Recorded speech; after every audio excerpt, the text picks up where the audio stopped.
नमस्कार साथियों, स्वागत है आप सभी का जोधपुर डाइट विद्याशाला के इस बहुत ही शानदार चैनल पर। जोधपुर के सभी शिक्षाविदों का मैं आज इस कक्षा में स्वागत करने जा रहा हूँ, इस ट्रेनिंग में ऑनलाइन ट्रेनिंग में स्वागत करने जा रहा हूँ। उम्मीद की जा सकती है कि आप लोग भी बहुत बेसब्री से इंतज़ार कर रहे थे कि विद्यालय विकास योजना पर हम क्या चर्चा करने वाले हैं।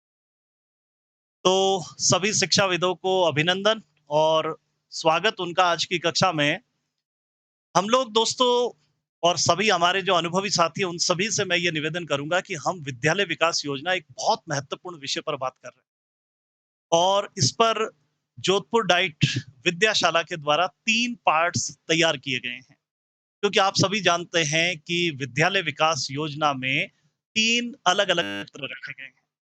पहला है शैक्षिक क्षेत्र, दूसरा है सह शैक्षिक क्षेत्र और तीसरा है भौतिक क्षेत्र। तीसरा है भौतिक क्षेत्र। अगर मैं मेरे विषय की बात करूं, मैं करणपाल राजपुरोहित डाइट विद्याशाला से आपके लिए अगर मैं बात करने जाऊं तो विद्यालय विकास योजना में मैं आपसे चर्चा करने वाला हूं भौतिक पक्ष को लेकर के, इसके भौतिक क्षेत्र को लेकर आपसे बात करने वाला हूं। दोस्तों, विद्यालय विकास योजना क्या है? आप लोग देख रहे हैं नई शिक्षा नीति में भी इसकी चर्चा हो रही है। अभी आपकी जितनी भी ट्रेनिंग्स कई बार ऑफलाइन होती है, वहां पर भी विद्यालय विकास योजना की चर्चा होती है। अगर आरटी एक्ट की बात करें, वहां विद्यालय विकास योजना की बात होती है। राजस्थान आरटी नियमावली की अगर बात करें, तो वहां पर भी विद्यालय विकास योजना की बात होती है। तो इतना महत्वपूर्ण विषय हम आपके लिए लेकर के आए हैं। हमने एक नया प्रयास किया है, एक नई कोशिश की है कि आपको यूट्यूब के माध्यम से, आपको वीडियो के माध्यम से, आपको पैनल के माध्यम से हम ये सारी विषय वस्तु समझा सकें। साथ ही साथ आप अपने प्रश्न भी हमें कमेंट करके पूछ सकते हैं। इससे संबंधित जितना भी पीडीएफ सामग्री है, वो भी हम आपको उपलब्ध करवाने वाले हैं। तो आइए बात करते हैं, मेरा जो क्षेत्र है विद्यालय विकास योजना का भौतिक पक्ष, उसकी मैं चर्चा करूँगा। शैक्षिक और सह शैक्षिक पक्ष पर भी आपको हमारे विषय विशेषज्ञों ने बहुत शानदार जानकारी देने की कोशिश की है। कोशिश मैं इसलिए कहूँगा क्योंकि हमारा प्रयास है और इसमें कमियाँ भी हो सकती हैं। तो आइए बात करते हैं विद्यालय विकास योजना को लेकर के सबसे पहली चर्चा किसके द्वारा की गई। मुझे लगता है शिक्षा के क्षेत्र में ऐसा शायद ही कोई व्यक्ति होगा जो डॉक्टर दौलत सिंह कोठारी को नहीं जानता होगा। जी हाँ, कोठारी आयोग। कौन नहीं जानता कोठारी आयोग के बारे में? हर व्यक्ति जानता है कि दौलत सिंह जी कोठारी की अध्यक्षता में ये आयोग 1964 से 66 तक रहा और सबसे पहली बार, जी हाँ, सबसे पहली बार, क्योंकि मुझे भौतिक पक्ष की चर्चा करनी है लेकिन एक समग्र एनालिसिस हमारा हो जाना चाहिए। तो सबसे पहले अगर विद्यालय विकास योजना पर किसी ने बात की, तो वो की कोठारी आयोग ने। क्योंकि देखिए प्लानिंग होनी चाहिए। आप सभी शिक्षाविद जानते हैं कि हिंदुस्तान ने आज़ादी के बाद में नियोजन के सिस्टम को समझाया, उसको अपनाया, यूँ कहना चाहिए, और हमने ये कॉन्सेप्ट लिया था सोवियत संघ से। आप जानते हैं पहली पंचवर्षीय योजना जब हमारी शुरू हुई, उसके बाद में देश ने गति की और बहुत तेजी से हमने विकास किया। तो शिक्षा के क्षेत्र में भी नियोजन होना चाहिए, यानी कि प्लानिंग होनी चाहिए। और प्लानिंग क्या होगी शिक्षा में? तो जवाब है विद्यालय विकास योजना। योजना का मतलब यहाँ प्लानिंग है। तो सबसे पहले इस पे चर्चा करने वाले थे कोठारी आयोग, जिन्होंने रिकमेंड किया कि आपको विद्यालय के लिए एक योजना बनानी चाहिए, एक प्लान बनाना चाहिए। तो मुझे लगता है सभी साथियों ने भी इस पे चर्चा की होगी। ये तो बहुत बेसिक सा कॉन्सेप्ट है, तो आप शिक्षाविद हैं, सभी लोग अच्छे से जानते होंगे। फिर अगर मैं बात करूं, कुछ आपसे अपनी चर्चाओं को शेयर करूं, तो आप लोग देखेंगे कि विद्यालय विकास योजना की जो शुरुआत है वो 1972 73 74 में हुई है। ये थोड़ा सा मिसप्रिंट आपको दिखाई देगा यहाँ पर, ये थोड़ा सा मिसप्रिंट आपको दिखाई देगा। इसमें 1973-74 का जो वर्ष था, ये जो शैक्षणिक वर्ष था, इसमें ये कहा गया कि प्रत्येक विद्यालय के द्वारा विद्यालय के लिए एक विद्यालय विकास योजना का निर्माण करना चाहिए। एक स्कूल के लिए एक शैक्षणिक सत्र की एक प्लानिंग होनी चाहिए। आप जानते हैं कि लंबे समय तक आप देखते हैं कि 1 जुलाई से लेकर के 15-16 मई तक का एक सेशन चलता था। 30 जून तक फिर आप देखते हैं एक छुट्टियों का समय होता था, फिर 1 जुलाई से एक सेशन चलता था, बिल्कुल एक सेटअप हुआ करता था। हालाँकि अब उसमें काफ़ी परिवर्तन आ चुके हैं। तो ये विद्यालय विकास योजना एक शैक्षणिक सत्र के लिए हुआ करती थी। तो शुरुआत इसकी देखिए आप लोग 1973-74 में प्रत्येक विद्यालय के लिए विद्यालय विकास योजना के निर्माण को अनिवार्य कर दिया गया। हालाँकि इसकी पहली रिकमेंडेशन जो थी, वो आप लोगों ने देखा कोठारी आयोग ने की। कुछ और बातें आप लोगों के लिए।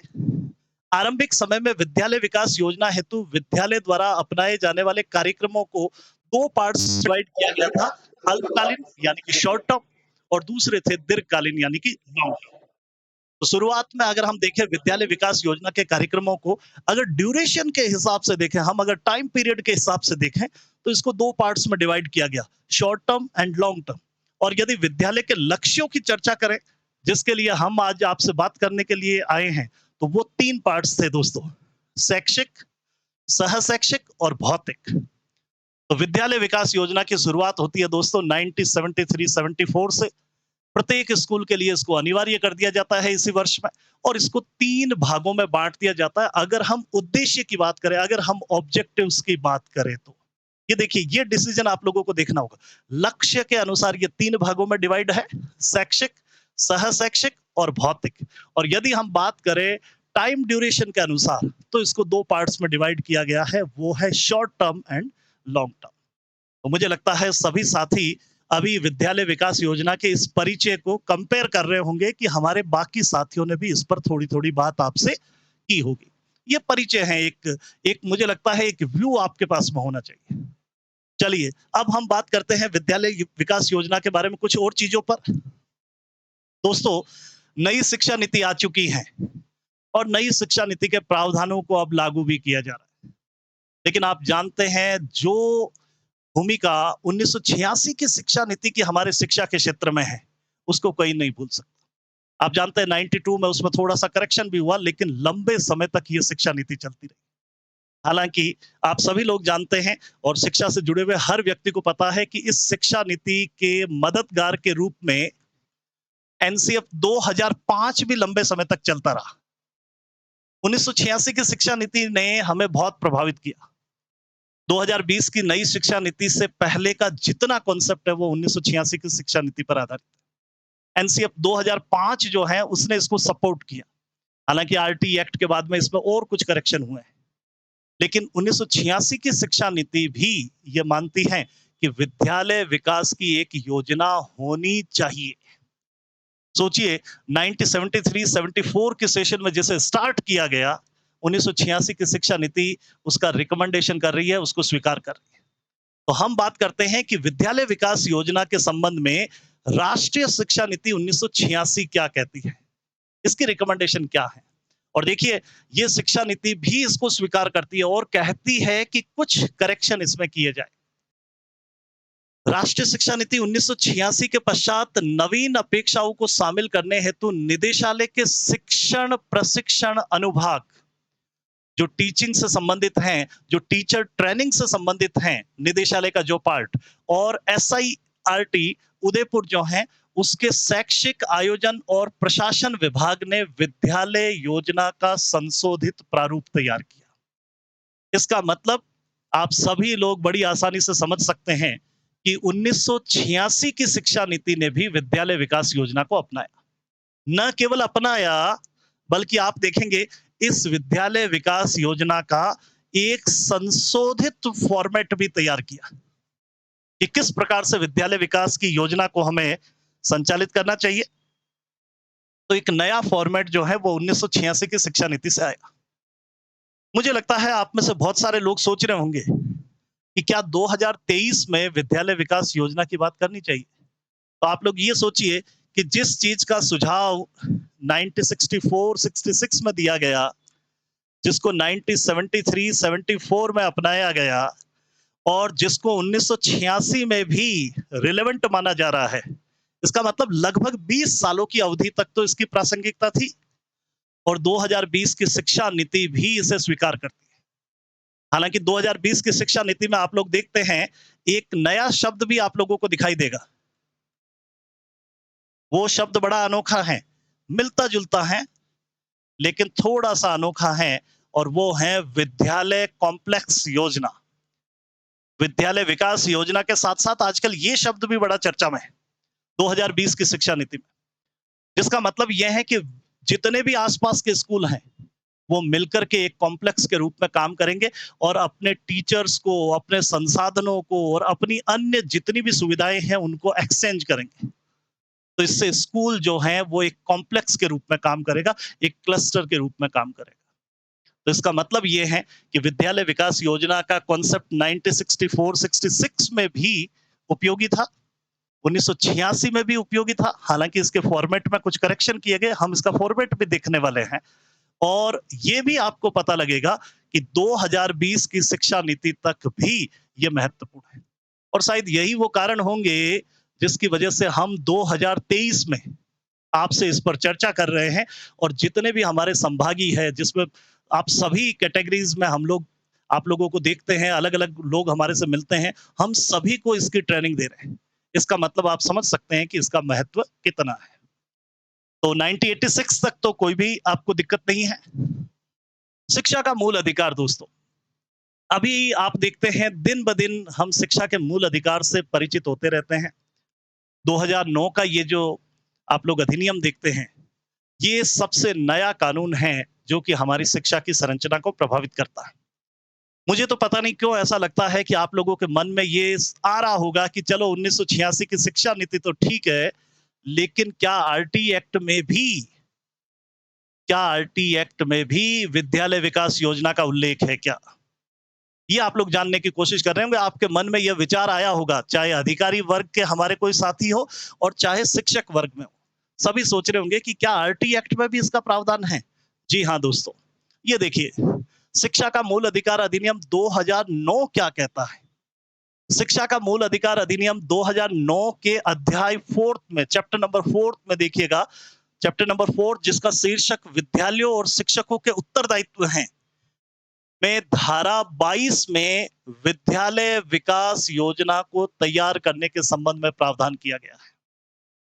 इसका मतलब विद्यालय विकास योजना कोई कागजी पुर्जा नहीं है दोस्तों, कागजी कोई सामग्री नहीं है। इसका संबंध शिक्षा के मूल अधिकार से भी है। हम सोच रहे होंगे कि शिक्षा के मूल अधिकार में विद्यालय विकास योजना का क्या उल्लेख हो सकता है, लेकिन आप देखिए इसको कहीं न कहीं किससे जोड़ा गया है, इसीलिए हम आपसे चर्चा भी कर रहे हैं। ये विद्यालयों का और शिक्षकों का देखिए दोस्तों रेस्पॉन्सिबिलिटी है, ये आपकी एक लायबिलिटी है, जिसको कि यहाँ धारा 22 में परिभाषित किया गया। तो इसका मतलब विद्यार्थियों के लिए जो शिक्षा का मूल अधिकार है, वो भी तब तक नहीं दिया जा सकता, जब तक कोई स्कूल, जब तक उसके अध्यापक, जब तक उसके जितने भी अधिकारीगण हैं, वो उस विद्यालय के विकास की एक योजना तैयार नहीं कर लेते।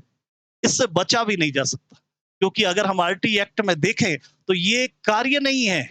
इसको देख लीजिए, जो भाषा है उसमें क्या लिखा गया है, इस चैप्टर का शीर्षक ही क्या है, विद्यालय और शिक्षकों के उत्तरदायित्व। इसका मतलब विद्यालय विकास की योजना बनाना एक अध्यापक की रेस्पॉन्सिबिलिटी है, जिसको धारा 22 में बताया गया। अब मुझे लगता है बहुत सारे शिक्षक हमारे जो साथी हैं वो सोच रहे होंगे कि आरटी एक्ट तो केंद्र सरकार का एक कानून है और केंद्र सरकार के इस कानून को क्या राजस्थान सरकार ने भी अपनाया है, या केंद्र सरकार का कानून जो है वो राज्यों के लिए केवल एक गाइडलाइन है, राज्य उसे माने या ना माने, हमारे राजस्थान के संदर्भ में ये लागू होगा या नहीं होगा। तो आइए इस गलतफहमी और इससे जुड़े हुए कुछ तथ्यों की भी जानकारी कर लेते हैं।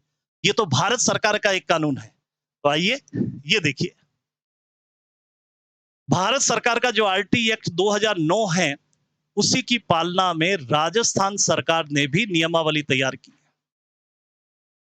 राजस्थान निशुल्क और अनिवार्य बाल शिक्षा का अधिकार नियमावली वर्ष 2011, अधिनियम जो है वो भारत सरकार का है, आरटी एक्ट 2009, और इसके लिए रूल्स एंड रेगुलेशंस जो है वो राजस्थान सरकार ने बनाए हैं 2011 में। और इसमें क्या कहा गया है, क्या इसमें भी विद्यालय विकास योजना की बात कही गई है? क्योंकि हम लोग तो ये मानते हैं कि हम स्टेट गवर्नमेंट के कर्मचारी हैं और स्टेट गवर्नमेंट इसके बारे में बात करती है कि नहीं करती। आइए देखते हैं राजस्थान सरकार क्या कहती है। राजस्थान निशुल्क और अनिवार्य बाल शिक्षा का अधिकार नियमावली 2011 की धारा 5, जबकि वहां धारा थी 22 आरटी एक्ट में, धारा 5 में विद्यालय विकास योजना के धारा 5 में विद्यालय विकास योजना के निर्माण का प्रावधान किया गया। तो मुझे लगता है अब जितने भी हमारे गुरुजी हैं, वो इस बात को स्वीकार कर लेंगे कि न केवल भारत सरकार बल्कि राजस्थान सरकार भी ये मानती है कि विद्यालय विकास योजना बनाई जानी चाहिए। सभी साथी इंतजार कर रहे होंगे कि अब मैं भौतिक पक्ष पर कब आऊंगा। बिल्कुल आ जाएंगे उस पर भी। लेकिन पहले एक ओवरव्यू हो जाना चाहिए कि हम किस टॉपिक पर बात कर रहे हैं। तो इन सारे बिंदुओं से मैंने आपको एक यात्रा करवा दी है कोठारी आयोग से लेकर के राजस्थान सरकार के आरटीई नियमावली 2011 तक। और इन सब में एक चीज कॉमन है कि विद्यालय विकास की योजना बनाई जानी चाहिए। बात करते हैं आरटी एक्ट 2009 के बारे में। आरटी एक्ट 2009 जो केंद्र सरकार का कानून है, केंद्र सरकार का जिसका नोटिफिकेशन जारी हुआ, जो 1 अप्रैल 2010 से लागू हुआ, उसकी धारा 22 में आप लोग देखते हैं कि विद्यालय विकास योजना का उल्लेख किया गया। न केवल विद्यालय विकास योजना का उल्लेख किया गया है, बल्कि इसका निर्माण किस प्रकार से होगा, इस संबंध में क्या-क्या प्रोसीजर फॉलो करना है, ये भी भारत सरकार ने बताया है।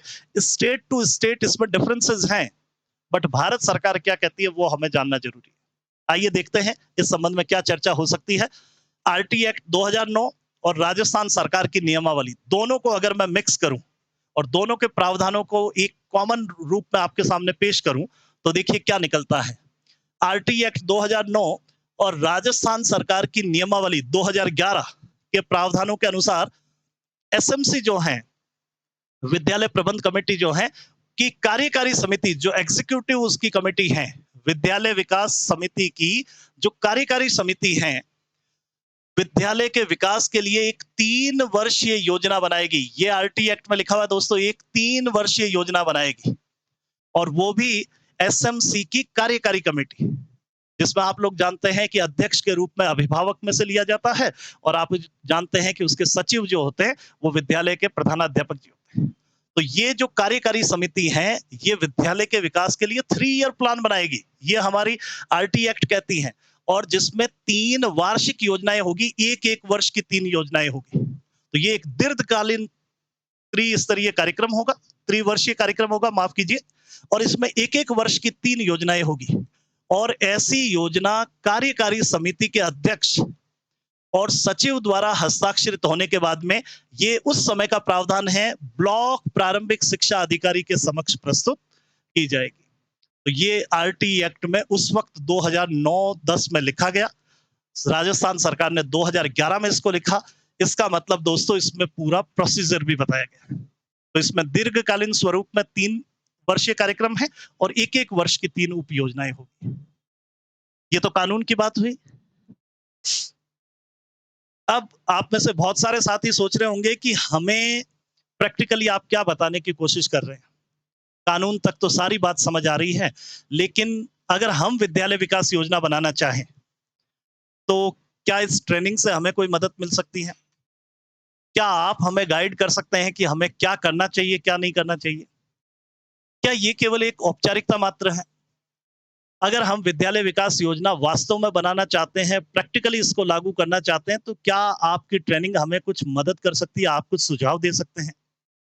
तो दोस्तों, डाइट विद्याशाला जोधपुर में हमारे जितने व्याख्यातागण हैं, जितने हमारे सीनियर व्याख्याता हैं, सभी ने कुछ सुझाव एकत्र किए और उसको आज हमने इस ट्रेनिंग में शामिल किया है कि किस प्रकार आपका मार्गदर्शन किया जाए, ताकि जितने भी हमारे शिक्षाविद सुन रहे हैं, वो विद्यालय विकास योजना के समय क्या-क्या सावधानी बरत सकते हैं, क्या-क्या उनको सावधानी रखनी चाहिए। ये एक प्रैक्टिकल पक्ष हो सकता है। आइए, हमारी विद्याशाला की टीम ने इसमें क्या-क्या सुझाव दिए हैं, वो मैं आपके सामने पेश कर देता हूं। विद्यालय योजना के निर्माण से पूर्व संस्था प्रधान द्वारा की जाने वाली तैयारी, चाहे संस्था प्रधान हो, चाहे विद्यालय के कोई अधिकारी हो, चाहे विद्यालय के कोई अध्यापक हो, सभी को ये सारी बातें याद रखनी होगी। तो क्या-क्या ये चीजें हैं, आइए इनकी चर्चा करते हैं। पहला देखिए, क्षेत्रवार समस्याओं की सूची बना लीजिए। आपके विद्यालय में क्या-क्या प्रॉब्लम्स है, उनकी सूची बना लीजिए। क्षेत्रवार इस सूची को बनाइए, ताकि जब आप विद्यालय विकास योजना के फॉर्मेट को भरेंगे, उसमें लिखेंगे, तो आपको ये सारी जानकारियां काम आएगी। क्षेत्रवार लिस्ट कैसे बनानी है देख लीजिए। क्षेत्रवार समस्याओं की सूची बनाएं और शैक्षिक, सह-शैक्षिक, भौतिक वातावरण, विभागीय कार्यक्रम आदि के संबंध में अलग-अलग तरीके से आप समस्याओं को एकत्रित कर लीजिए कि आपको क्या-क्या आवश्यकता है, क्या-क्या प्रॉब्लम वहाँ महसूस हो रही है। दूसरा, क्षेत्रवार समस्या सूची तैयार होने पर उन्नयन बिंदुओं का निर्धारण करें। न केवल आप समस्याओं का डिस्कशन करें या समस्याओं को लिखें, बल्कि उसके साथ में ये भी लिखें कि यहाँ क्या हो सकता है, क्या-क्या संभावना हो सकती है, वो भी आपको लिखनी चाहिए। उन्नयन किस प्रकार से हो सकता है, कैसे करेक्शन हो सकता है, कैसे सुधार हो सकता है, तो समस्या के साथ-साथ इसका भी उल्लेख कर दीजिए, ताकि आप विद्यालय विकास की एक अच्छी योजना तैयार कर सकें। संस्था प्रधान को संस्था की स्थिति के अनुसार प्राथमिकता का चयन करना चाहिए। दोस्तों, मैं ये मानता हूं कि हमारे पास में, सरकार के पास में हमेशा संसाधन पूर्ण रूप से नहीं होते। संसाधनों में हमें कॉम्प्रोमाइज करना पड़ता है और कहां पर हम किस समस्या का समाधान करेंगे, ये प्रायोरिटी तय करनी पड़ती है। सबसे पहले कौन सी समस्या आएगी, फिर कौन सी आएगी, एक प्रायोरिटी होगी। तो आप न केवल समस्याएं चुनें, बल्कि उनके समाधान की भी चर्चा करें और साथ ही साथ प्रायोरिटी तय करें कि इस वर्ष कौन सी समस्या का समाधान करेंगे, कौन से क्षेत्र में उन्नयन करेंगे, आगे के लिए आपका क्या प्रायोरिटी है, उसकी एक सीक्वेंस भी आप तैयार करें। पहले इन सभी को एक कागज पर नोट करें और उसके बाद में जब आप विद्यालय विकास योजना बनाएं तो आपको मदद मिलेगी। पहला, जितनी भी विद्यालय की क्षेत्रवार प्रॉब्लम्स हैं उनको लिखें।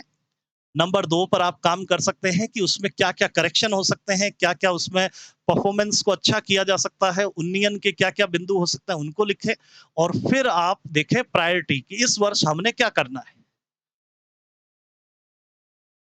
प्राथमिकता चयन के पश्चात प्रत्येक प्राथमिकता हेतु लक्ष्य का निर्धारण कर लीजिए।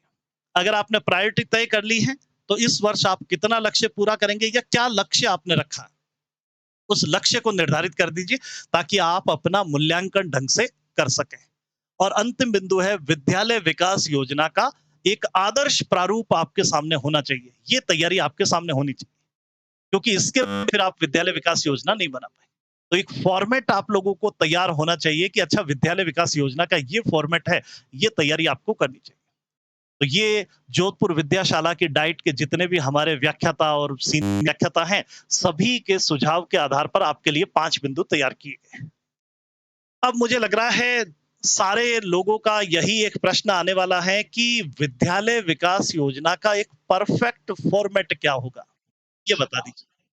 हालाँकि आपके प्रश्नों को हम लोग सुनने वाले हैं, आपके कमेंट्स को हम एनालाइज़ करने वाले हैं, लेकिन उससे पहले ही ये अनुमान मैं लगा पा रहा हूँ कि आप में से बहुत सारे लोग ये सोच रहे होंगे कि एक विद्यालय विकास योजना का अच्छा फॉर्मेट क्या है? एक आदर्श, एक आइडियल फॉर्मेट क्या है, वो हमें बताइए। तो हमने एक फॉर्मेट आप लोगों के लिए यहाँ लिंक में भी हम उपलब्ध करवाएँगे।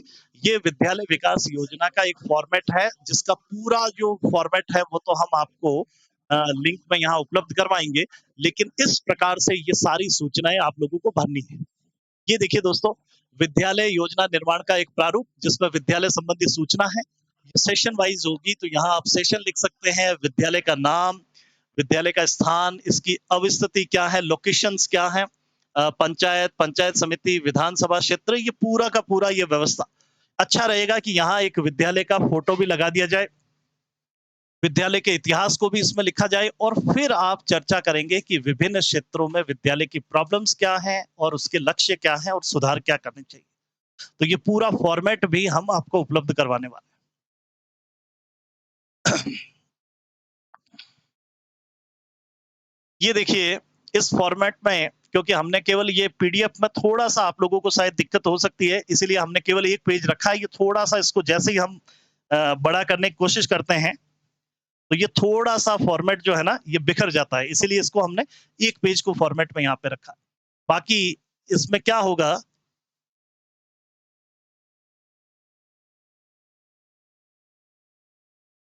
हाँ, ये देखिए ये फॉर्मेट थोड़ा-सा इसमें फट रहा है, इसलिए इसको हम नहीं रख कर के इसमें क्या-क्या बिंदु होंगे, वो मैं आप लोगों के सामने रख देता हूँ।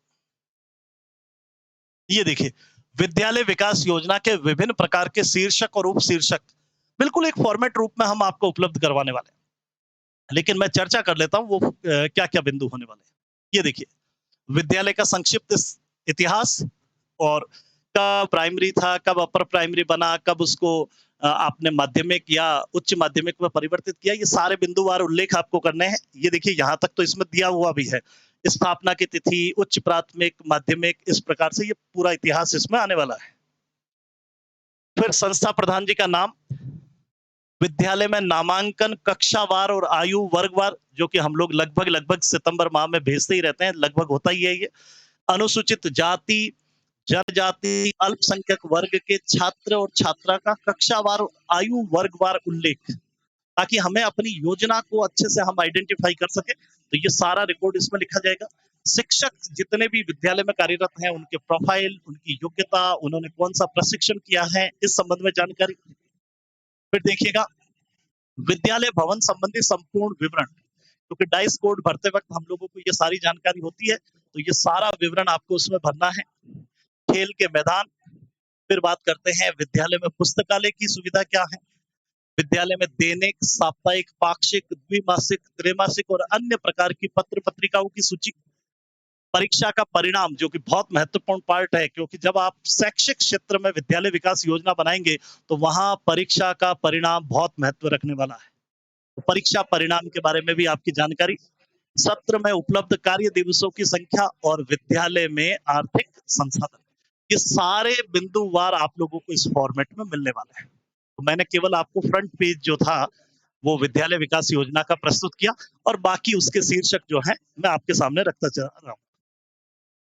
इसके बाद में दोस्तों, विद्यालय विकास योजना का सबसे महत्वपूर्ण पार्ट है कि आप अपना स्व मूल्यांकन कीजिए, कि आप अपने आप को कहाँ रखते हैं, आपकी परफॉर्मेंस कहाँ पर है।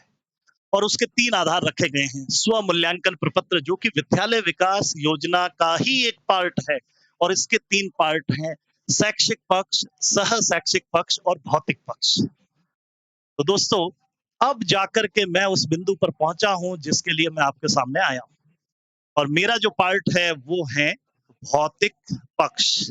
विद्यालय विकास योजना के भौतिक पक्ष में आप क्या-क्या लिखने वाले हैं और इसका मूल्यांकन कैसे करने वाले हैं।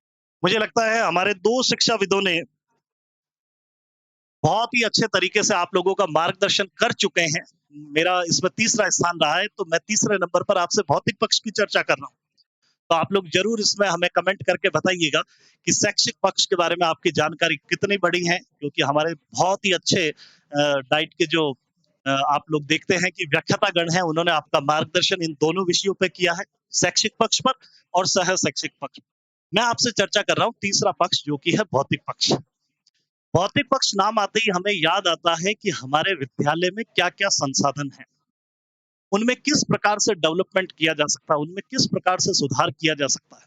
और सबसे अच्छा, अगर आप विद्यालय का फोटो भी देखेंगे ना, तो वो भी एक विद्यालय का भौतिक पक्ष है। विद्यालय के हर प्रकार के संसाधन जो है वो भौतिक पक्ष में आते हैं। वैसे भौतिक पक्ष आप लोग विज्ञान की भाषा में समझ भी सकते हैं कि जिसे आप छू सके, देख सके, महसूस कर सके, अनुभव कर सके, वो सारे भौतिक पार्ट है। विद्यालय में अगर आपने अच्छे-अच्छे कमेंट्स लिख रखे हैं, वो भी भौतिक पक्ष है। विद्यालय में यदि मैदान है तो वो भी भौतिक पक्ष है, फर्नीचर्स हैं तो वो भी भौतिक पक्ष है, ब्लैक बोर्ड है तो वो भी भौतिक पक्ष है। तो सबसे महत्वपूर्ण पार्ट अगर कोई है तो वो भौतिक पक्ष है। हालांकि मैं दूसरे को महत्वपूर्ण नहीं मान रहा हूँ, लेकिन आप जानते हैं कि एक विद्यालय का जो सबसे पहला व्यू बनता है, जो पहला इंप्रेशन बनता है, वो उसका फिजिकल फीचर से बनता है।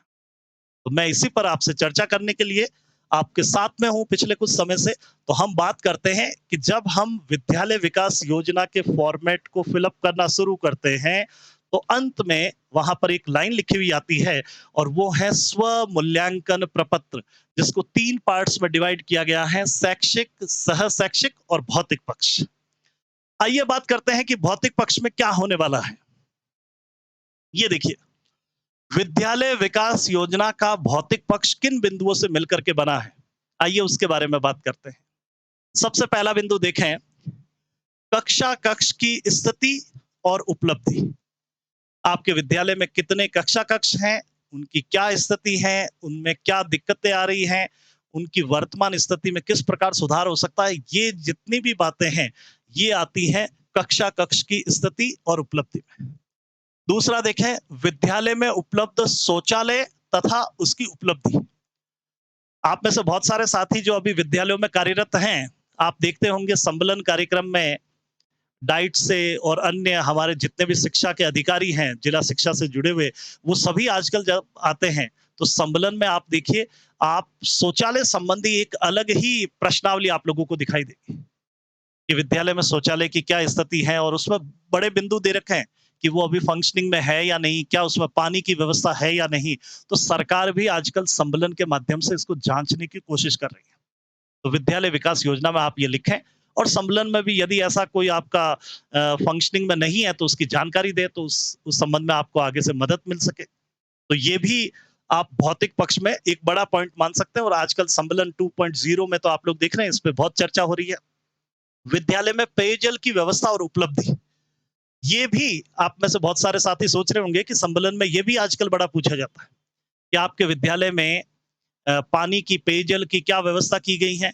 यदि टांका है तो उसके बारे में भी जानकारी मांगी जा रही है, नहीं है तो किस तरीके से विद्यालय में पानी आ रहा है? यदि टांका है तो उसकी सफाई कब की गई है? इसको लेकर के भी आपसे अभी सम्मेलन में प्रश्न पूछा जाता है और एक तारीख आप लोग बताते हैं। आप में से बहुत सारे साथी कहेंगे कि हम तो उस टैंक पर ही वो लिखवा देते हैं कि अंतिम सफाई हमने कब की है। तो इसका एक रजिस्टर भी आप मेंटेन कर सकते हैं, अच्छा रह सकता है आपके लिए। तो ये भी विद्यालय विकास की भौतिक पक्ष में शामिल है। फिर उसके बाद में है विद्यालय में खेल सामग्री और उपलब्धि क्या है? और पिछले 2 सालों में तो राजस्थान सरकार की जो ग्रामीण ओलंपिक की योजना है, उसके बाद से आप देखें कि खेलों के प्रति बड़ा उत्साह है। तो खेल सामग्री के संबंध में भी आप इसमें जानकारी को रख सकते हैं और उसमें आपकी अचीवमेंट क्या है, उपलब्धि को भी प्रदर्शित करना है कि आपकी विद्यालय की टीम ने कुछ खेलों का आयोजन किया है, कभी कहीं पार्टिसिपेशन किया है, वो भी आप बता सकते हैं। विद्यालय का सौंदर्यीकरण तथा उपलब्धि। दोस्तों, पिछले कुछ समय से हम देख रहे हैं कि आजकल विद्यालय में वो नारे थोड़े कम दिखाई देते हैं। वो जो आदर्श वाक्य हैं, जो कोटेशंस होते हैं, उनका बड़ा महत्व है। वो विद्यालय के सौंदर्यीकरण में है। विद्यालय का रंग-रोगन जो है, विद्यालय का जो लुक आता है, जो उसका दरवाजा इत्यादि जो है, वो सब कुछ जो है वो सौंदर्यीकरण में आते हैं। इसकी भी सूचना आपको भौतिक पक्ष में देनी। आप में से बहुत सारों को लग रहा वो होगा कि हम जैसे डाइस वाला फॉर्म भर रहे हैं, वैसा ही कुछ है। बिल्कुल मिलता-जुलता सा ही मान लीजिए इसको। ठीक है कि वहाँ आपको जो आप फीड कर रहे हैं उसको नेशनल लेवल पर आपकी स्कूल की आइडेंटिटी के रूप में जोड़ा जाता है और यहाँ एक आपके लिए खुद के लिए ये एक योजना है। तो विद्यालय का सौंदर्यीकरण हर प्रकार का जो है उसकी बात यहाँ की जा रही है। विद्यालय में वृक्षारोपण और उपलब्धि, ये भी विद्यालय विकास योजना के भौतिक पक्ष का एक पार्ट है। तो मुझे लगता है आपके मैं कमेंट का बिल्कुल बेसब्री से वेट करूंगा कि आप लोग इस बारे में क्या कहते हैं। तो भौतिक पक्ष में ये सारे बिंदुवार उल्लेख आपको करने पड़ेंगे। जब आप इस कक्षा के बाद में, इस ट्रेनिंग के बाद में, इस ऑनलाइन ट्रेनिंग के बाद में हमारे लिंक से विद्यालय विकास योजना का फॉर्मेट देखेंगे तो आपको भौतिक पक्ष के लिए पूरा एक हिस्सा मिलेगा जिसमें आपको ये सारी एंट्रीज करनी चाहिए। तो मुझे लगता है बहुत आसान ये बिंदु है, लेकिन शायद आप में से बहुत सारे लोग ये सोच रहे होंगे कि क्या इन बिंदुओं तक ही हम सीमित हो जाएं? क्या विद्यालय विकास योजना के भौतिक पक्ष में कुछ और चर्चाएं भी करनी चाहिए? क्या विद्यालय विकास योजना के भौतिक पक्ष में कुछ और भी बिंदु हैं? आइए और बिंदु क्या हो सकते हैं उनकी चर्चा करते हैं। ये देखिए, विद्यालय विकास योजना में इसके अतिरिक्त विद्यालय विकास योजना में निम्नलिखित वर्णन को भी शामिल किया जा सकता है। इसका मतलब पिछला जो पैनल का पेज था, जो कि आप लोग यहाँ देख पा रहे हैं, ये देखिए, इसमें मैंने ये की फैक्टर्स आपके सामने रखे। ये भौतिक पक्ष के मुख्य बिंदु हैं, भौतिक पक्ष के ये मुख्य बिंदु हैं। लेकिन क्योंकि मुख्य बिंदुओं में देखिए कक्षा कक्ष आ गए हैं, विद्यालय में उपलब्ध शौचालय व्यवस्था जो है किस प्रकार की है वो आ गया है, पेयजल आ गया है, खेल सामग्री आ गई है, सौंदर्यकरण आ गया है, वृक्षारोपण आ गया। ये मुख्य बिंदु है। इनके अलावा भी बहुत सारे बिंदु हैं जो कि हम सब हेडिंग्स रख सकते हैं। वो सब हेडिंग्स क्या हैं वो भी मैं आपको बता देता हूं और वो उनमें से बहुत सारे बिंदु आप लोगों के माइंड्स में हैं। आप उसके बारे में सोच रहे होंगे। आइए मैं जानने की कोशिश करता हूं कि आप लोग क्या-क्या सोच सकते हैं। ये देखिए, इसके अतिरिक्त विद्यालय विकास योजना में निम्नलिखित वर्णन को भी शामिल किया जा सकता है। पहला है रैंप की सुविधा। चुनाव आने वाले हैं और रैंप की सुविधा आपके सेक्टर ऑफिसर चेक करके जाते रहते होंगे, ऐसा मुझे लगता है। क्योंकि ये न केवल चुनाव की दृष्टि से महत्वपूर्ण है, बल्कि दिव्यांग श्रेणी के विद्यार्थी है और जो विकलांग दिव्यांग और हम देखते हैं वृद्धजन इत्यादि जो आते हैं, उनकी दृष्टि से भी ये महत्वपूर्ण है। तो इसको भी विद्यालय विकास योजना का हम भौतिक पक्ष मान सकते हैं। हाथ धोने की सुविधा, ये भी एक नया फॉर्मेट है। आजकल आप देखें सम्मेलन में भी आपसे चर्चा की जा रही है कि हाथ धोने की, पानी इत्यादि की व्यवस्था है या नहीं। तो ये भी विद्यालय विकास योजना का भौतिक पक्ष है। ब्लैक बोर्ड की सुविधा, आजकल बहुत सी जगह हम विद्यालयों में देख रहे हैं कि ब्लैक बोर्ड की बजाय ग्रीन कलर में को पेंट किया जा रहा है, क्योंकि ग्रीन पर जब आप व्हाइट चौक से लिखते हैं तो बहुत अच्छा दिखता है। तो ये भी है। तो ब्लैक बोर्ड और या ग्रीन बोर्ड जो है, उसकी क्या स्थिति है? विद्यालय में फर्नीचर की सुविधा है या नहीं है? और अगर नहीं है तो आप इसके लिए क्या प्रयास कर रहे हैं? हम राष्ट्रीय जितने भी उत्सव आते हैं उस पर हम भामाशाहों के माध्यम से इसका प्रयास करते हैं। रसोई घर की बेसिक सुविधा, मिड डे मील को भी आजकल सम्मेलन में चेक किया जा रहा है और विद्यालय विकास योजना में भी आप रसोई घर की कैसी सुविधा है वो देखनी होगी। ये भी एक बड़ा बिंदु है कि संग्रहित भोजन की सुविधा क्या है? हम बहुत शिकायतें सुनते हैं, बहुत सारी शिकायतें ये आती है कि भैया फला-फला स्कूल के रसोई में तो छिपकली मिली, कीड़े मिले, कॉकरोच मिले। तो ये भी प्रश्न आजकल बड़ा महत्वपूर्ण बन चुका है कि भोजन आप पकाते कैसे हैं, वो तो एक अलग बात है, लेकिन उसको स्टोरेज की क्या व्यवस्था है? तो ये भी बिंदु आपको याद रखना है, संग्रहित भोजन की सुविधा। बहुत सारे स्कूलों में बाउंड्री वॉल जो हैं, बाउंड्री वॉल, उसकी सुविधा को भी हम इसमें शामिल कर सकते हैं। बिजली की सुविधा, बिजली का कनेक्शन है या नहीं, शौचालय में साफ सफाई की व्यवस्था और मिड डे मील शेड की सुविधा, जहां बच्चों को भोजन इत्यादि करवाया जाता है, क्या वो छाया युक्त है या नहीं। मुझे विद्यालय विकास योजना के भौतिक पक्ष को समझाते हुए इसलिए खुशी हो रही है क्योंकि ये एक ऐसा पक्ष है जिसको एक्सप्लेन नहीं करना है। जैसे ही मैं इसमें से किसी बिंदु का नाम लेता हूं, एक पिक्चर आपके दिमाग में बन जाती है और आप समझ जाते हैं, अच्छा विद्यालय विकास योजना के भौतिक पक्ष में ये चीज आती है। शैक्षिक और सह शैक्षिक पक्ष जो हैं, वो मानसिक पक्ष से जुड़े हुए हैं। तो मुझे लगता है हमारे विद्वान साथियों को बहुत प्रयास उसमें करना पड़ा होगा आपको समझाने के लिए। भौतिक पक्ष का मतलब है विद्यालय में दिखाई देने वाली दृश्यमान जितनी भी वस्तुएं हैं, उनका मेंटेनेंस किस प्रकार किया जाए, उनमें कमियां क्या हैं, उनमें सुधार किस प्रकार किया जाए। तो ये विद्यालय विकास योजना का है भौतिक पक्ष, जो कि आखिरी पक्ष था। आप लोग आज ही इस पर देखें, बिंदुवार चर्चा करें, आपका विद्यालय कहाँ स्टैंड करता है, 1 से लेकर 5 नंबर तक रखें और अपने विद्यालय को नंबर दें कि भौतिक पक्ष में आपका विद्यालय कहाँ है। और उस नंबर देने के बाद में आप ये तय करें कि अब हम विद्यालय विकास योजना में इस वर्ष के लिए, इस शैक्षिक वर्ष के लिए क्या लक्ष्य रखेंगे, उनको लिखें। फिर उन लक्ष्यों में पहले अपनी प्रायोरिटी तय करें और फिर उस प्रायोरिटी के अनुसार आप काम करके उस समस्या को समाधान करने की कोशिश करें या उसमें जितना आपने लक्ष्य रखा उसको प्राप्त करने की कोशिश करें। मैं ये मानता हूं कि सारे कार्य एक साथ तो नहीं हो सकते, लेकिन कोशिश जरूर की जा सकती है। तो ये था आज का हमारा ऑनलाइन प्रशिक्षण का एक बहुत महत्वपूर्ण पार्ट, जिसका नाम था विद्यालय विकास योजना में भौतिक पक्ष। उम्मीद करनी चाहिए और उम्मीद ऐसी हो जाती है कि हमारे जितने भी जोधपुर के, जितने भी डाइट के क्षेत्र में जितने भी अध्यापकों ने आज हमारा ऑनलाइन सेशन ज्वाइन किया है, उनको ये क्लास, ये ट्रेनिंग अच्छी लगी होगी। वो अपने कीमती सुझाव हमें देंगे और हम भी आपसे निरंतर जुड़े रहेंगे ताकि आप इस क्षेत्र में और अच्छा कार्य कर सकें। आप सभी ने इतना ध्यान से सुना, इतना सहयोग दिया, उसके लिए आप सभी का धन्यवाद। बहुत-बहुत धन्यवाद।